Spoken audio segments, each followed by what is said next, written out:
Greetings, wonderful audience. Amarjit here from Amar PTE classes. Welcome back to my channel. I hope you all are doing fantastic. So, do subscribe to my channel if you have not subscribed yet, and share these videos with your friends also.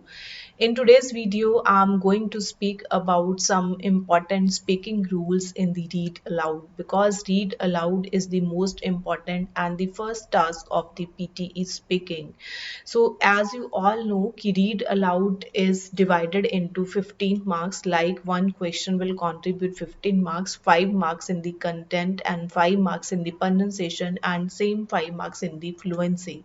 So content of the read aloud is contributing in the reading section, and the pronunciation and fluency is contributing in the speaking section. So in today's video, I'm going to discuss about some little mistakes that every student do, every student did, and every student is also doing these kind of little, or you can say silly mistakes during read aloud.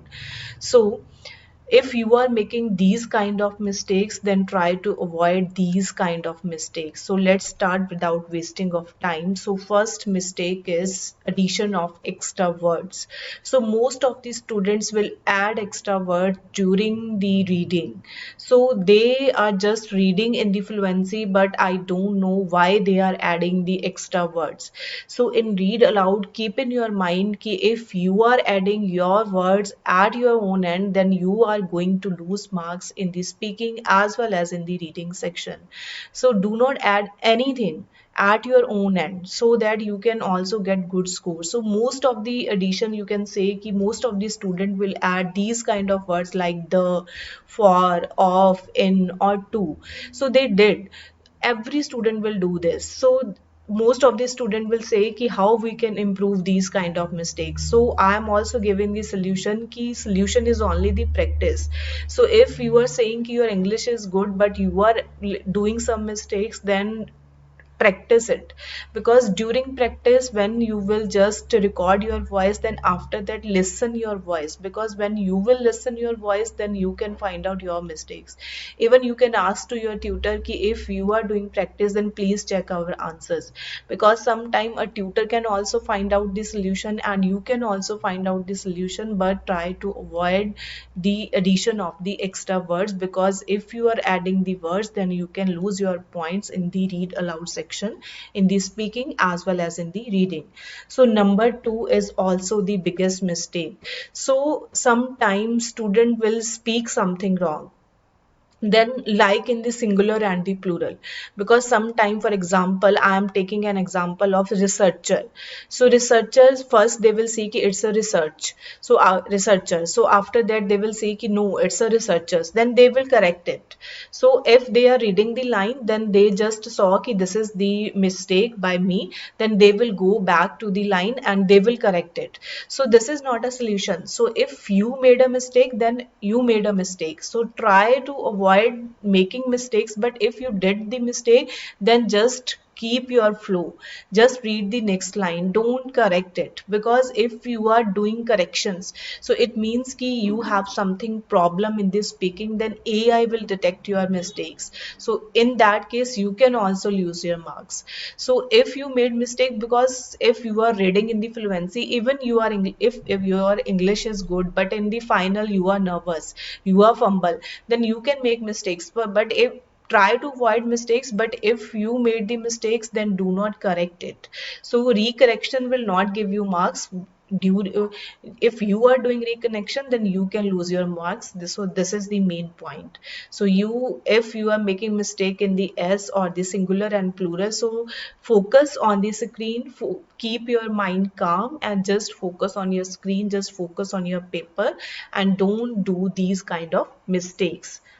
Number 3, do not misinterpret the words. So when you will start practice, because this is a problem that you can improve your during practice, because when we will start practice, because most of the student will come to me in this starting, they will do these kind of mistakes, but you can improve because if somebody is asking to you ki this is your mistake, then you should say ki yes, this is my mistake and I will improve it. Because most of this student will deny it. They will say ki no ma'am, I'm not making these kind of mistakes, so this is what I am saying. But if a tutor and your friend is saying ki this is your mistake, then try to avoid these kind of mistakes. Because sometime most of the student will say ki was, not, it's was.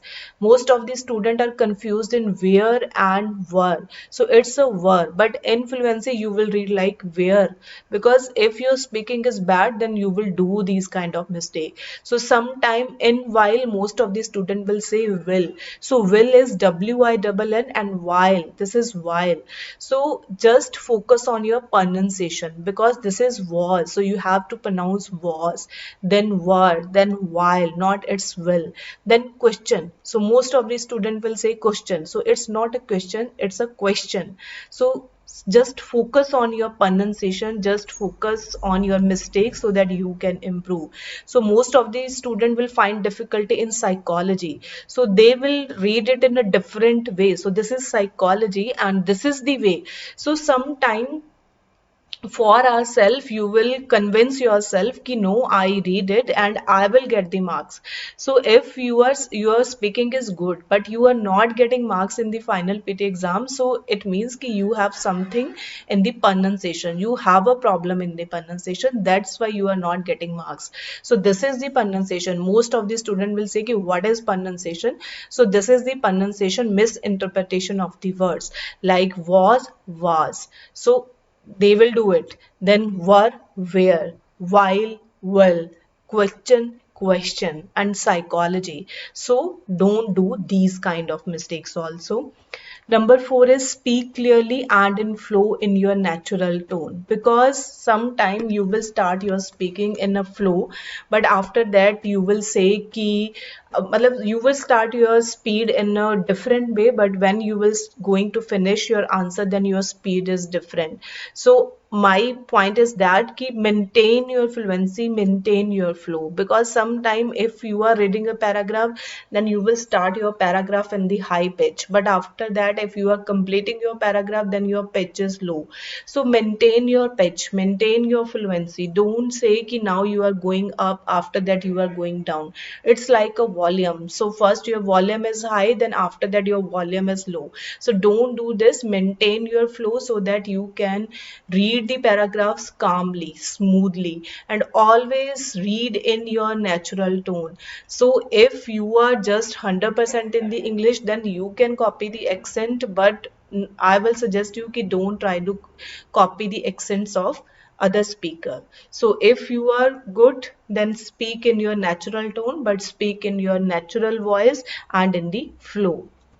Number five is always speak within 3 seconds after the beep sound, because most of the students will see 35 seconds on the screen, but they are not able to keep hearing the beep sound, and after that they are just lost in somewhere and they are just start speaking after 3 seconds. So if you are speaking after 3 seconds, then you will not get any marks for that particular question. So that's why I'm repeating in my every video ki always speak within 3 seconds after the beep sound, because this is the way ki how you can get good score in the read aloud. So just wait for the beep sound after 35 seconds and always read aloud. Always read loud in 35 seconds, and if you are facing any problem in a particular word, then you can skip that particular word. But I will suggest you ki don't skip too many words. So just speak after 3 seconds, or you can say ki within 3 seconds, so that you can get good score. Number six, just click on the next button after completing your answer. So first finish your answer, then just click on the next button. Because if you are sitting in a exam hall, then the paper will start at the same time and other students are also doing the read aloud. So if you are not clicking on the next button, then their voice will also record in your voice. So that is the main point if you are not getting answer, because most of the student, I already told you ki they are lost somewhere, so they are just waiting for the computer ki computer will do it for them. So if computer will do it for you, but you are not getting score for that particular question, so after completing your answer, just click on the next button. Don't wait for the computer and again start your next question. You can do this in every task. You have to do in every task, like writing, like reading, and after that listening also. So this is the main points that I observed during giving the coaching to the students, ki most of the students do these kind of mistakes. So if you have any query, any suggestions, then you can write in the comment box. So don't forget to subscribe my channel and sharing my videos. Thank you so much.